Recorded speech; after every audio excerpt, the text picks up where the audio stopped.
frontal sinus seeker. So what we've done in preparation for this, remember we've come back and we've done a posterior ethmoidectomy, and we've taken down ethmoid cells. We've been following the skull base anteriorly. We know where the lamina papyricia is. You can actually see how soft that is. But now we see this kind of conglomeration of a lot of anterior ethmoid cells kind of entering into the frontal recess. To point out, our uncinate process was here, and we see that swinging up superiorly. We still have a little bit right here, and I left this intact. This is actually, this little fractured bone is the roof of the auger nazi cell. So could I have the mushroom punch for just 1 second? Now I have to tell you, and this is kind of an advertisement for the punch that that Klaus mentioned yesterday. I did not know that Klaus actually designed that thing. I call it a chain Kerrison rongeur, but it's actually a very useful surgical instrument. Now the mushroom punch comes in two varieties. There's one in which the mushroom actually goes over the outer aspect of the obturator, and one in which it goes inside the obturator. I find that with this punch I can actually see my cutting surface much better. We don't have much of a lift there. We're going to leave that alone. Pardon?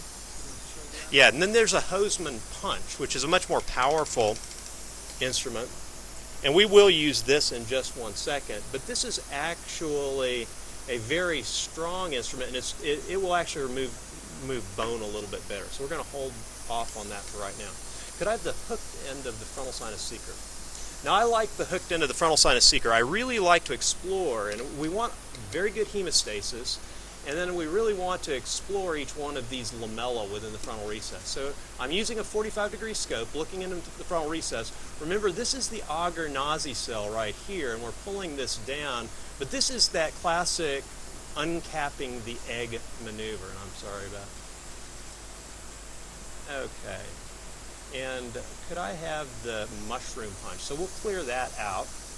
Then we'll be able to see up into these frontal recess cells, which are just above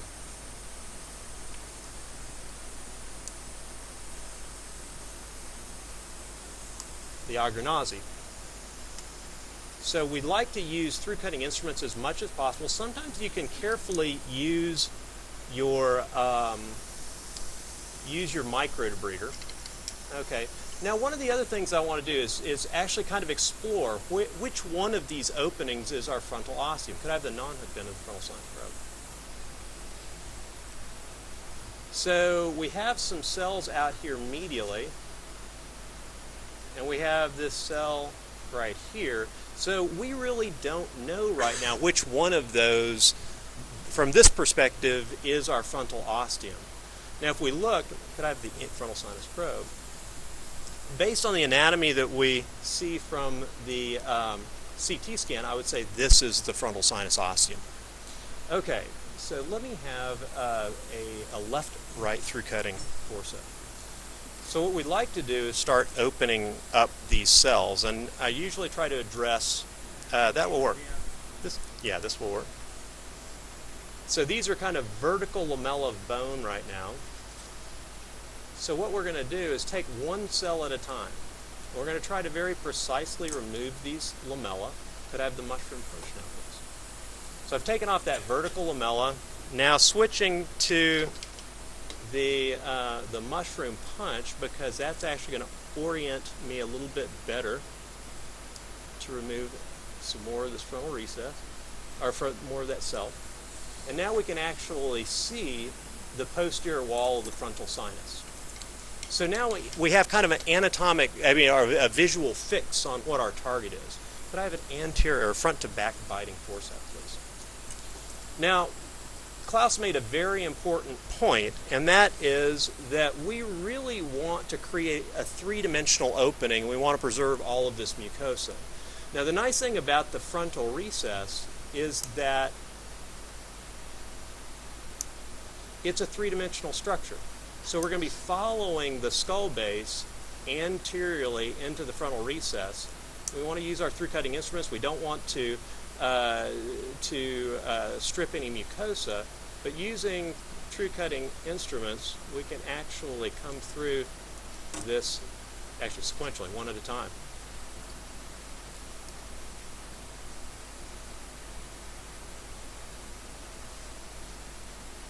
Now, I want to pause here for one moment.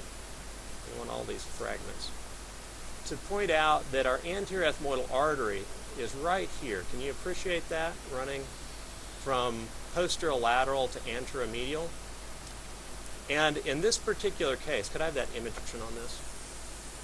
Now you can use a microdebrider carefully within the frontal recess. I think one of the biggest dangers, if you're not careful, is stripping mucosa. So what we want to do is use, sorry, have to use the right pedal. We want to use it to trim up the free edges of the cells that we have encountered. And in so doing, we can preserve mucosa. We want to get all of these bony fragments and remove them.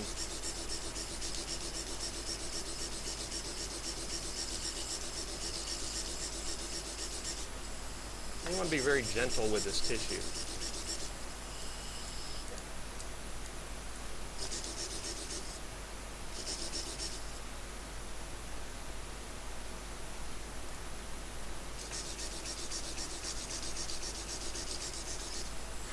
And you notice that throughout this entire process, we're watching where the tip of the microdebrider is. It's very important, if you're going to use a microdebrider close to important structures, that you're really never pushing it. I think somebody said don't lead with your microdebrider. You're actually looking at free edges. You're taking down free edges. You're taking off extra tissue. You're really not pushing into places, and you're always doing it under direct visualization.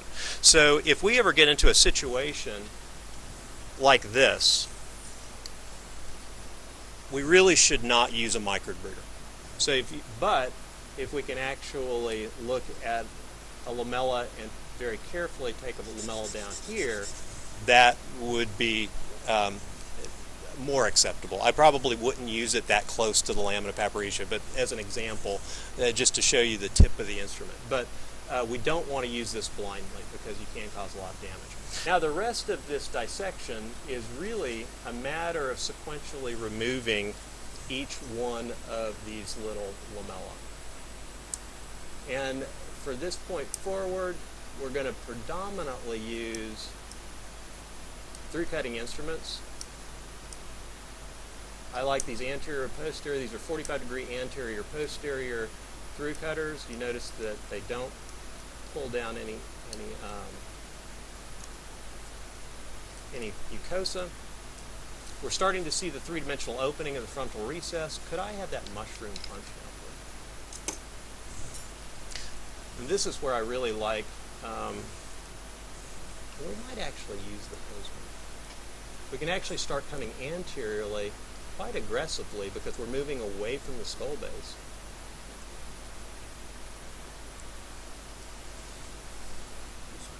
Yeah.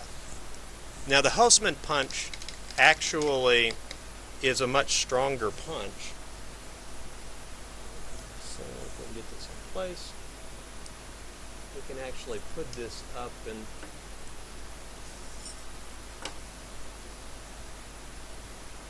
remove good pieces of bone that the finer punches don't remove quite as well. And you notice that these all actually cut through bone and through the soft tissue. So there's not any ripping of soft tissue. So we're starting to see the frontal ostium emerge. Could I have the left-right through cut, please?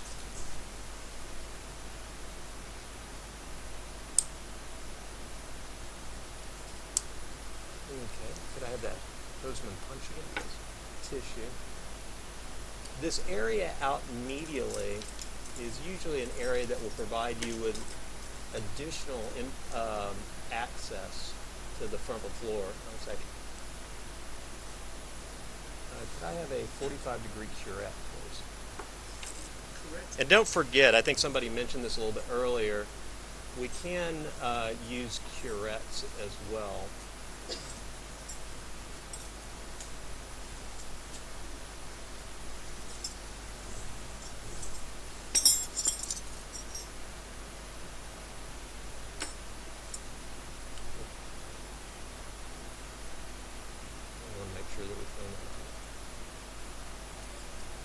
So at this point, what we can see, could I have the non-hooked end of the frontal sinus probe?